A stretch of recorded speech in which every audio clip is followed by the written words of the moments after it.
before about 5 years ago, our skies were typically blue, and now you see it's covered with lines and haze. We began to eventually test to see if in fact there was credence to what we were seeing. And from the first test in precipitation in spring of '06 that tested 7 parts per billion, we've since had tests that have escalated as high as 3,450 parts per billion. That's a 50,000% increase in aluminum.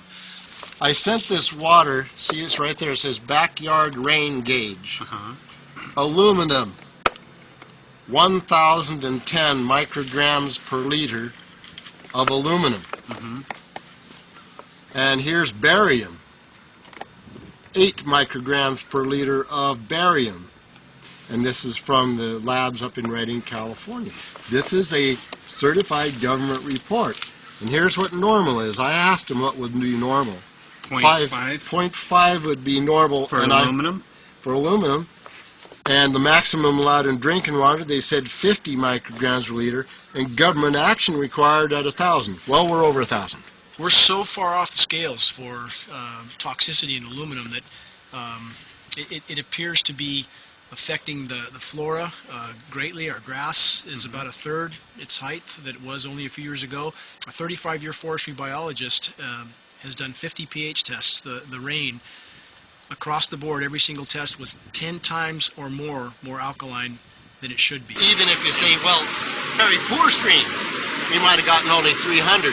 But even so, there's only 30 bugs here. And the same stream you're looking at about 1,000, how many years ago were you finding it? About 20 years ago, this had about 1,000.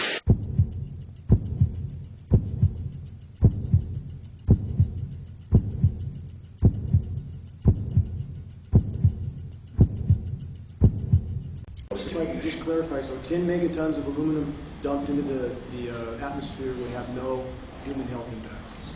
So let me be more careful here. Work to separate out the toxicological. So the aluminum, we've only begun to research and publish nothing. This is a very delicate moment for the powers that be, because they're taking a covered-up operation like the tropospheric aerosol program, or Chemtrails, Project Icarus, whatever. It's had many names over the years. And they're making it overt into a geoengineering scientific shield to deflect sunlight, because global warming is out of hand. I'm a substitute teacher, and so I get to work with a lot of kids. I get to see a lot of kids in this county. And what I noticed in the last 2-3 years I've been working with the kids is that our kids, majority of them have upper respiratory problems. I'd say 2/3 to 3/4 of the kids are hacking and coughing most of the school year. I've spoken with teachers who've told me, I've brought this attention to them, you know, have you seen these skies, you know, all your life? Some of them have lived up here all their lives, and they say that, yeah, their skies look different from when they grew up, because it's a lot of times covered in this white milky haze.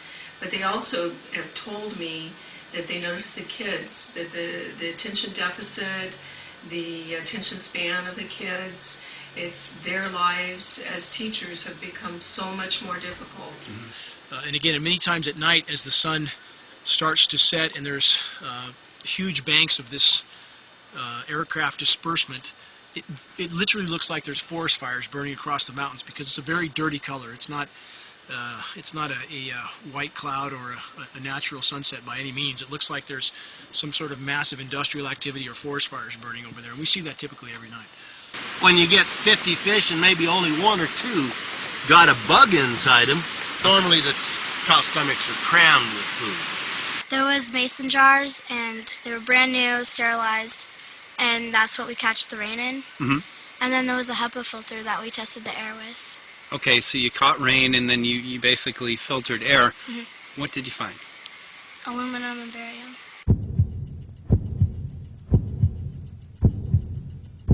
We haven't done anything serious on alumina, and so there could be something terrible that we'll find tomorrow we haven't looked at.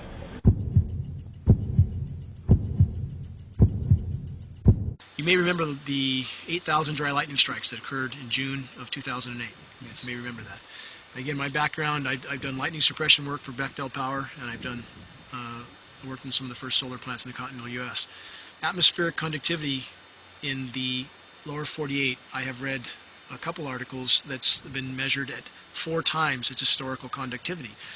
More atmospheric conductivity would logically mean more lightning. The strikes that we had that day, I spoke to dozens of 30, 40-year veteran firefighters, and they've never seen anything like it. Atmospherically, they've never seen anything like it. And our skies were literally covered with aircraft trails the day that happened. But if you have a more conductive atmosphere, you're going to get more lightning. Whether people believe in chemtrails or not, the geoengineering should be scary enough. And when people learn about geoengineering, chemtrails will then become apparent because they're the same. This is from a snow surface at Mount Shasta. 61,100 micrograms per liter of aluminum. This is just ordinary snow water. And people are drinking this stuff when they're hiking on the mountain. And remember, government action is required at 1,000. This is 61 times over the government limit, and our hikers are drinking this poisonous water on Mount Shasta Mountain itself. Strontium, 383. Barium and strontium will take away from your bone structure, make for weak bone structure. The aluminum, though, that's scary. You know, what is it? Alzheimer's, autism, gosh knows what that's doing. A number of other things, neurological. We speak of these tests that contain massive amounts of heavy metals. Often the first response from people is, well, they're migrating from China. But California Air Quality Resources Board did a study on the aerosols from China, and metals were not amongst those aerosols. Again, the geoengineering patents specifically describe a polymer fiber to keep those metallic particles aloft a little bit longer.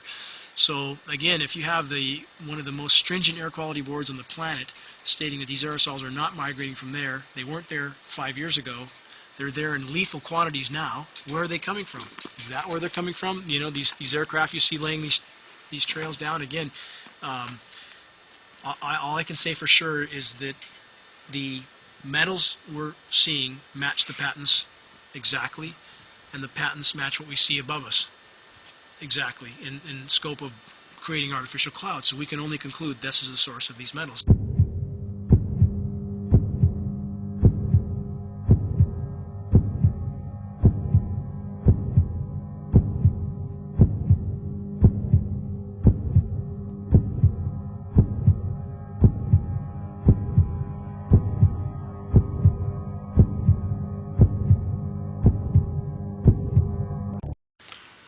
Maybe 6.8 if you look at the darkest little portions in there. But this is black oak leaf. This is black oak acorns. This should be very acid, and I'm getting 10 times higher than expected. There's something really wrong here. Amphibians, great decline. Used to sound like the Ozarks here with the tree frogs, and there's a small fraction of what there was here in only 4 years. So there's something very wrong going on with the ecology around here. When you should be getting 5.5 and you're getting 6.8, there's something damned wrong. It's not just activists anymore. Now the scientific community that has their head on straight is speaking out.